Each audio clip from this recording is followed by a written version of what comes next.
I think we'll just reiterate what others have said, what the leaders have said, led by our party leader, Raila Odinga. Those are issues that are familiar to us. But maybe one of the other things is that as we deal with the members of parliament who close the floor, I think we are also saying members of the county assembly. It is across everybody who has been elected on a ticket.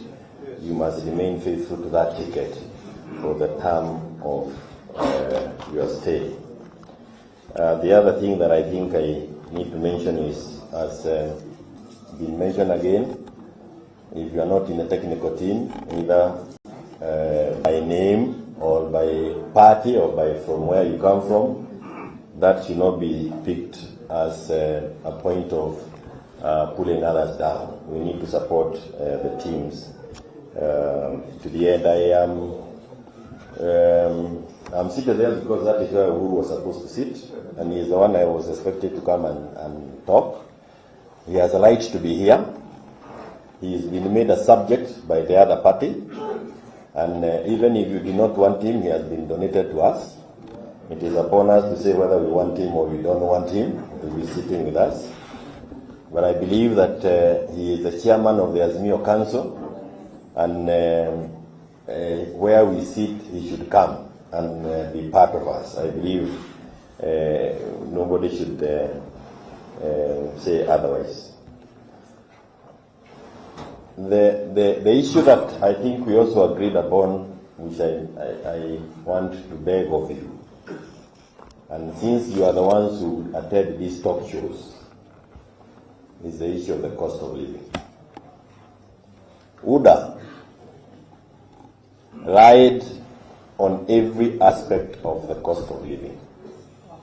They said that the cost of unga has gone up because of the handshake, ya Baba na Uhuru.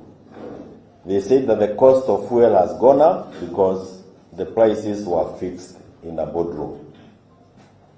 And they said that immediately they take over, na Biblia wakiweka chini, na Baba na Uhuru waondoke kwa barabara, chakula itakuwa imerudi chini.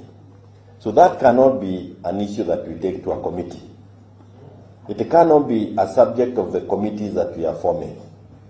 It is upon those who are in office, of course illegally, but they are the ones sitting and they are the ones making the policies to ensure that they make the policies to bring down the cost of living. We cannot allow that to become our burden. It is the burden of those who are controlling the coffers to ensure that the cost of living of Kenyans is reduced. And it should be a minimum. If we cannot see them reducing the cost of living and taking steps that can reduce the cost of living, then going to the streets becomes the only option that we have. You know,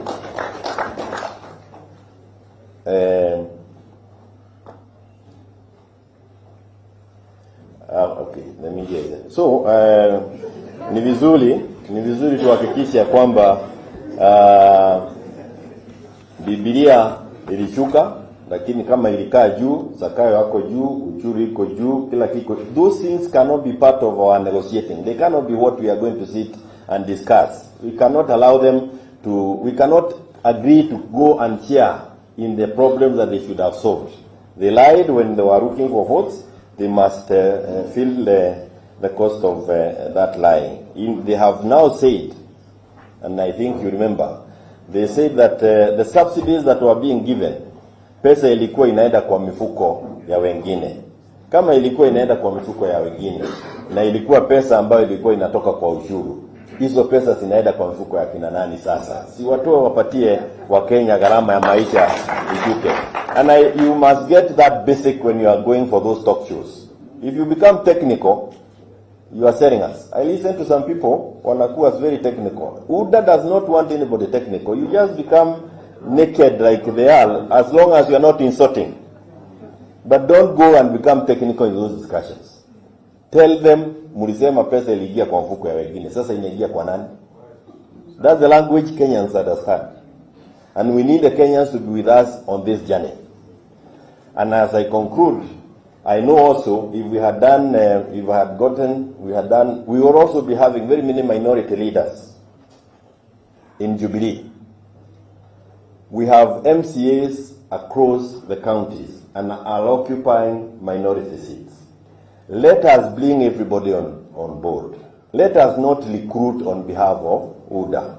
When you leave a person who feels he was supposed to be here, you are literally recruiting him on the other side. I know a number of members of parliament from Jubilee misbehaved by even saying things they should not have said. But like we are saying, there are those who have actually said we were misled. Open up for them. If there was an Azimio group, get them back. Let us get as many people. Don't give them responsibility here. You may not give them the responsibility of reading us, but let us have them back on board, because it doesn't. Let me say this, because I want to say this for the record, and I want to say it for the last time. The number of votes that came from Mount Kenya to Raila Amolo Odinga, tafadhali, kama wewe unapenda mzee, leader hiyo. The number of people who are in support of us because of those votes from that region, take care of them. When you see me here and you see Mother, I don't know whether Mother goes through the same thing. When you see me here coming from Mount Kenya and following Azimio, you are talking of wanting to kill you with a bullet. You should know I haven't slept home for so long when we are doing these things. We are also going through very difficult times, so we also don't want to see anybody trying to squeeze us out, because we are here by choice. Tafadhali, tuheshimiane kwa maneno. Sorry, Bamba is the one coming next.